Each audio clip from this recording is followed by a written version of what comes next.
आऊज़ बिल्लाहि मिनश्शैतानिर्रजीम बिस्मिल्लाहिर्रहमानिर्रहीम। शुरू अल्लाह के नाम से जो बड़ा मेहरबान और नहायत रहम वाला है। उम्मीद आप लोग खैरियत से होंगे और इस वीडियो में इंजीनियर फैसल आपसे मुखातिब है। हमारी आज की वीडियो का टॉपिक है थोरियम और स्टार्ट करेंगे इसके इंट्रोडक्शन से। इसके बाद हम देखेंगे कि दुनिया में कहाँ कहाँ पे ये पाया जाता है और इसके बाद हम थोरियम एक्सट्रैक्शन मेथड को डिस्कस करेंगे। स्टार्ट करते हैं इसके इंट्रोडक्शन से। थोरियम नेचर में पाया जाने वाला एक एलिमेंट है, जैसे बाकी एलिमेंट्स आयरन और यूरेनियम वगैरह पाए जाते हैं। थोरियम की प्रॉपर्टीज के अकॉर्डिंग इसको न्यूक्लियर रिएक्टर में एक फ्यूल के तौर पर इस्तेमाल किया जाता है।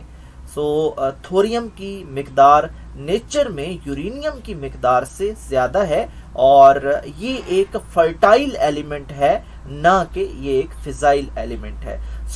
डिफरेंशिएशन पता होना चाहिए कि फिजाइल क्या है, फर्टाइल क्या है। फिजाइल वो मटेरियल्स होते हैं जो कि फ्यूजन रिएक्शन में इन्वॉल्व होते हैं, जबकि जो फर्टाइल होते हैं वो डायरेक्ट इन्वॉल्व नहीं होते फ्यूजन रिएक्शन में, बल्कि उनको पहले कन्वर्ट किया जाता है फिजनेबल एलिमेंट्स के अंदर और फिर उनको रिएक्टर के अंदर एज अ फ्यूल इस्तेमाल किया जाता है। थोरियम क्योंकि फर्टाइल है, इसको पहले ब्रीडिंग के ज़रिए कन्वर्ट किया जाता है एक फिजाइल मटेरियल के अंदर। कैसे किया जाता है जी? यहाँ पे आप देख सकते हैं थोरियम 232 है और इसके ऊपर न्यूट्रॉन की बम्बार्डमेंट की जा रही है रिएक्टर के अंदर और फिर ये कन्वर्ट होते होते यूरेनियम 233 में कन्वर्ट होता है, जो कि एक फिजाइल मटेरियल है। और फिर इस फिजाइल मटेरियल को मुख्तलिफ जो न्यूक्लियर रिएक्टर्स की टाइप्स होती हैं उनके अंदर इस्तेमाल किया जाता है। हम इसीलिए आज इसको डिस्कस कर रहे हैं क्योंकि ये न्यूक्लियर इंडस्ट्री में इस्तेमाल होने वाला एक फ्यूल है। थोरियम एक सॉफ्ट सिल्वरी मेटल है और की सूरत में मौजूद होती है। इस और का नाम है मोनाजाइट सैंड, जो आप तस्वीर में देख सकते हैं। मोनाजाइट सैंड दुनिया में सबसे जो इसका बड़ा ज़ख़ीरा है वो इंडिया में मौजूद है, क्योंकि हमने यहाँ से इस मोनाजाइट सैंड से थोरियम को एक्सट्रैक्ट करना है। तो थोरियम इस सैंड के अंदर 8 से 10% मौजूद होती है और मोनाजाइट सैंड का जो 5 मिलियन टन का ज़ख़ीरा है वो इंडिया के शहरों केरला और तमिलनाडु में मौजूद है और दुनिया का सबसे बड़ा ज़ख़ीरा इंडिया में ही मौजूद है।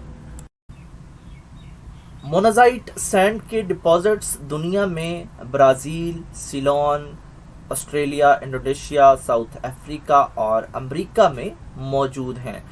जो थोरियम की बड़ी मिकदार है वो ऑक्साइड्स की सूरत में मौजूद होती है और इसके अंदर 0.35% यूरेनियम ऑक्साइड्स भी मौजूद होते हैं। थोरियम एक फिजाइल मटेरियल नहीं है। फिजाइल मटेरियल वो होता है जो डायरेक्ट फ्यूजन रिएक्शन में इन्वॉल्व होता है। थोरियम डायरेक्ट इन्वॉल्व नहीं होती। तो फिर क्या होता है, इसको पहले कन्वर्ट किया जाता है न्यूट्रॉन बम्बार्डमेंट की वजह से। इसको यूरेनियम 233 में कन्वर्ट किया जाता है, जो कि एक फिजाइल मटेरियल है और कन्वर्जन के बाद ये न्यूक्लियर रिएक्टर में एक फ्यूल के तौर पर इस्तेमाल की जाती है। Thorium extraction method. थोरियम को उसके और से हासिल करने के लिए कंसंट्रेटेड सल्फ्यूरिक एसिड के साथ डाइजेस्ट किया जाता है।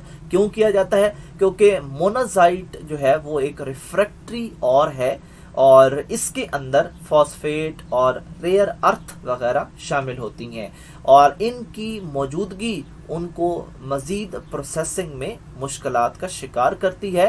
पहले स्टेप के अंदर इनको ब्रेक डाउन किया जाता है हाई टेम्परेचर पे, जब हम कंसंट्रेटेड सल्फ्यूरिक एसिड के साथ इनको डाइजेस्ट करते हैं। सेकंड स्टेप में डाइल्यूशन विद वाटर की जाती है और थर्ड स्टेप में जो थोरियम है वो प्रेसिपिटेट की जाती है by addition of an alkali के जरिए।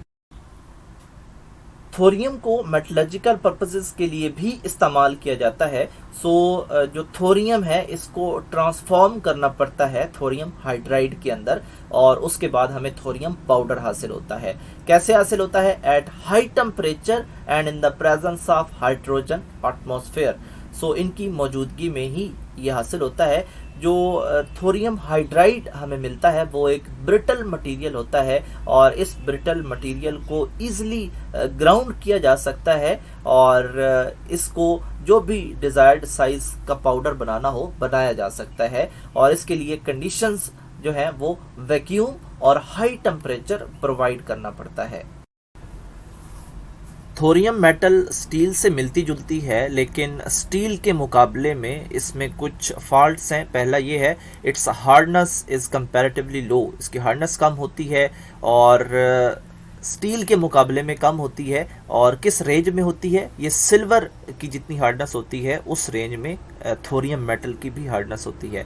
सेकंड है, it is a highly ductile metal and undergoes high degree of oxidation. Ductile metal का मतलब है लचकदार मेटल, और जब हाई टेम्परेचर होता है तो ये ऑक्सीडेशन स्टार्ट कर देती है, यानी जो एटमॉस्फेयर में ऑक्सीजन वगैरह होती है उसके साथ ये रिएक्शन स्टार्ट कर देती है। थर्ड है, the mechanical properties of the thorium are strongly influenced by impurities such as carbon. Carbon अगर मेटल के अंदर मौजूद होगा तो उसकी जो वेल्डिंग एबिलिटी होगी वो डिक्रीज हो जाएगी, यानी उसको वेल्ड नहीं किया जा सकेगा। और फोर्थ है, thorium form inter metallic compounds with most of the metals. Thorium की ये प्रॉपर्टी है कि वो दो या दो से ज़्यादा मेटल से मिलके डिफरेंट कंपाउंड्स भी बनाता है।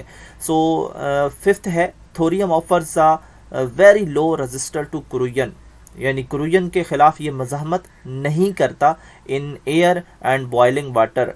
अगर थोरियम को एज आ कंस्ट्रक्शन मटेरियल इस्तेमाल किया जाए, उसमें वाटर को बॉयल किया जाए, तो फिर भी जो क्रोयन है वो होगी, और एयर की मौजूदगी में भी होगी। ऑफ कोर्स एयर में तो उसको रहना ही है। सिक्स्थ है, टू इंक्रीज इट्स क्रोयन रेजिस्टेंस। अगर हम चाहते हैं कि ये क्रोयन ना करे टू बॉइलिंग वाटर, क्योंकि इसने न्यूक्लियर रिएक्टर्स में इस्तेमाल होना होता है और वहाँ पे बॉइलिंग वाटर और स्टीम से इसका कॉन्ट्रैक्ट रहता है। इसकी क्रोयन एबिलिटी को डिक्रीज़ करने के लिए इसका अलॉय तैयार किया जाता है, और मुख्तलिफ मेटल्स के साथ, जिस तरह सोडियम, पोटाशियम, लिथियम और जर्कोनियम वगैरह।